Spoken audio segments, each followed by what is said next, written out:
Okay, good morning વિદ્યાર્થી મિત્રો.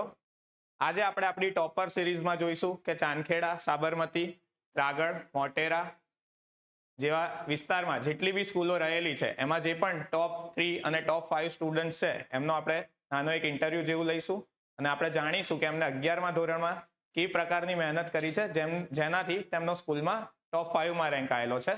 તો આજે આપણી જોડે છે અર્થ સ્કૂલમાં રેન્ક નંબર 5 જૈનિશ આર્યા. તો આપણે જૈનિશ આર્યાનું વેલકમ કરીએ છીએ અને એને આપણે થોડુંક કેટલીક માહિતી મેળવીશું. ઓકે જૈનિશ, તો હું તમને સૌથી પહેલા તો એ પૂછવા માંગીશ કે આપણા 11th ની ફર્સ્ટ એક્ઝામમાં અને સેકન્ડ એક્ઝામમાં ફિઝિક્સ અને કેમેસ્ટ્રીના કેટલા માર્ક્સ હતા? ફર્સ્ટ એક્ઝામમાં 50 માંથી 45 માર્ક્સ હતા અને સેકન્ડ એક્ઝામમાં ફિઝિક્સમાં 85 માર્ક હતા. કેમેસ્ટ્રીમાં 42 હતા ફર્સ્ટ એક્ઝામમાં અને સેકન્ડ એક્ઝામમાં 86 માર્ક છે. ઓકે, અને જે ફાઇનલ એક્ઝામ હમણાં લેવાય છે એમાં ફિઝિક્સ કેમેસ્ટ્રીમાં કેટલા માર્ક્સ છે? સર ફિઝિક્સમાં 86, કેમેસ્ટ્રીમાં બી 86. ઓકે, તો આપણે તમારે જે 86 અને 85 માર્ક્સ આવેલા છે એના માટે તમે શું મહેનત કરી કે જેનાથી બીજા બધા સ્ટુડન્ટ્સને એક પ્રેરણા મળી શકે કે આપણે બી આ પ્રકારની મહેનત કરીશું જેનાથી આપણો રેન્ક બી સ્કૂલમાં ટોપ 5માં આવી શકે? સૌથી પહેલાં તો એમસીક્યુમાં વધારે ધ્યાન આપ્યું કેમ કે એમસીક્યુમાં માર્ક ખેંચી શકાય છે, રોકડિયા માર્ક હોય છે, એટલે એમસીક્યુમાં ઓનલાઈન એક્ઝામ લેવાતી હતી દર સન્ડે, એમાં વધારે મહેનત કરી હતી. ઓકે, એ સિવાય થિયરીની પ્રેક્ટિસ તમે કઈ રીતે કરતા હતા? પ્રેક્ટિસ લખીને અને ટ્યુશનમાં 2-3 વાર એક્ઝામો આપી.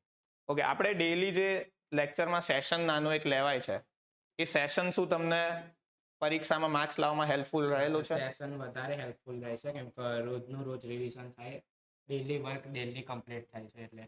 ઓકે, તો જેમ જૈનેશે કીધું આપણને એ પ્રમાણે સેશનના લીધે વિદ્યાર્થી દરરોજનું દરરોજ કામ કરી રહ્યું છે અને જેના લીધે જ્યારે એક લેક્ચરની એ થિયરી વાંચીને આવે છે તો એ વાંચેલો ટોપિક એને નેક્સ્ટ લેક્ચરમાં તૈયાર હોવાના લીધે આગળના જેટલા બી ટોપિક ચાલે છે એમાં એને બહુ હેલ્પફુલ રહે છે અને એ રીતે આખા વીકનું જે બી ચાલેલા આપણા કન્સેપ્ટ છે એ તૈયાર થઈ જાય છે જેનાથી એમને એક્ઝામ ટાઈમે ખાલી એક રિવિઝન જ કરવાનું રહે છે. બીજું આપણે એ પૂછવા માંગીશું કે જેડબલઈ નીટની તૈયારી જે આપ કરો છો એ કઈ પ્રમાણે કરો છો? ઘરે એક્સ્ટ્રા એમસીક્યુ ને એ બધું કરો છો? ઘરે એક્સ્ટ્રા એમસીક્યુ પેમ્પલેટમાંથી ટોપિક વાઇઝ સર ચલાવે એટલે ટોપિક વાઇઝ કરે છે અને એમસીક્યુ કરે છે. ઓકે, તો જૈનિશનું કહેવું છે કે જે દિવસે જે ટોપિક ચાલે છે એના એમસીક્યુ ઘરે જઈને સેમ ડે કરે છે જેના લીધે એમસીક્યુમાં એને ઘણી બધી હેલ્પ રહે છે. તો આ જ રીતે ફરીથી આપણે એકવાર જૈનિશને 12માનું રિઝલ્ટ બોર્ડનું પણ ખૂબ સારું આવે એના માટે આપણે પહેલેથી જ શુભકામનાઓ પાઠવીએ છીએ. Thank you Jainish.